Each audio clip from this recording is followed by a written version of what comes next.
Bulbs are design, 3 bulbs हैं और resistance of filament increases with the temperature at room temperature. 100 watt, 60 watt, 40 watt bulbs have filament resistances R100, R60 and R40 respectively. ठीक है, तो ये voltage दे रखा है, ये रेजिस्टेंस दे रखा है, तो relation between these resistances will be. तो आपको एक तो ये तो मानना ही पड़ेगा कि घर में सारी चीजें पैरेलल कॉम्बिनेशन में होती है. ठीक है ना, सीरीज में नहीं होती, क्योंकि आप कभी नहीं चाहेंगे कि ट्यूबलाइट बंद करिए और पंखा भी बंद हो गया.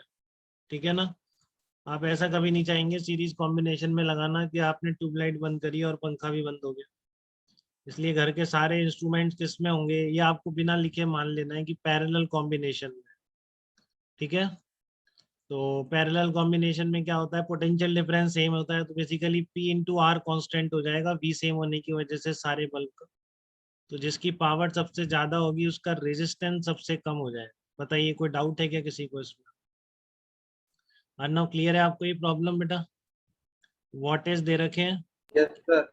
और रेजिस्टेंसेस कंपेयर करने हैं घर के बल्ब्स का. तो बल्ब जो होंगे वो पैरेलल कॉम्बिनेशन में लगे होंगे. तो R100 is less than R60 less than R40. तो इसका उल्टा कर लो तो 1/R100 साइन उल्टे हो जाएंगे. तो आंसर क्या आ जाएगा? डी ऑप्शन आंसर आ जाएगा इसका. देखो, कर लेंगे इस तरह के प्रॉब्लम बल्ब वाले सब लोग, किसी को डाउट तो नहीं आएगा? ये मेंस में बहुत आती है बेटा, स्पेसिफिक प्रॉब्लम्स है मेंस की इलेक्ट्रिक करंट पे. जितनी मैंने आपको कराई है वहाँ कराई थी लास्ट लेक्चर में, और लेक्चर 3 और लेक्चर 4 में एंड में मैंने वो सारी प्रॉब्लम करा दी. ठीक है ना. Electric heater as a resistance of 150 can bear a maximum current of 1 ampere. तो मैक्सिमम करंट इसमें 1 एम्पियर तक जा सकती है. The heater is to be used on 220 volt mains. ठीक है ना, if heater is to be used on 220 volt mains the least resistance required in the circuit will. तो आपको मैक्सिमम कितना बर्दाश्त कर सकता है? 1 एम्पियर से ज्यादा वो नहीं बर्दाश्त कर सकता इलेक्ट्रिक हीटर.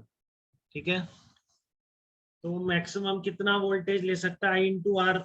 150 वोल्ट बर्दाश्त कर सकता है, 150 ओम मैक्स रेजिस्टेंस गिवन है और मैक्सिमम करंट गिवन है 1 एम्पियर.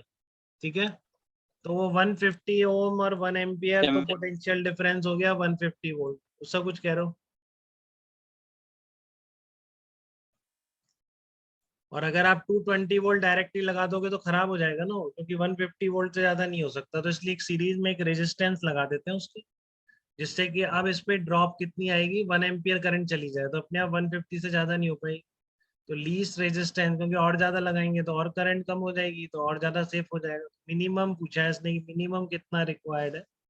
ठीक है, तो if heater is directly connected तो 1 एम्पियर से ज्यादा करंट है. If capital R is use in series तो जो करंट आनी चाहिए that should be less than 1 ampere. तो आपका आर क्या आ गया? ग्रेटर देन 70 ओम आ गया. So least resistance required will be 70 ohm. बताइए, कोई डाउट है क्या किसी को इसमें? Least resistance required will be 70 ohm. Okay बेटा, बिल्कुल सही बताया उसको आपने एकदम. इसी तरह की और भी प्रॉब्लम करने वाले हैं अपन आज, हीटिंग इफेक्ट ऑफ इलेक्ट्रिसिटी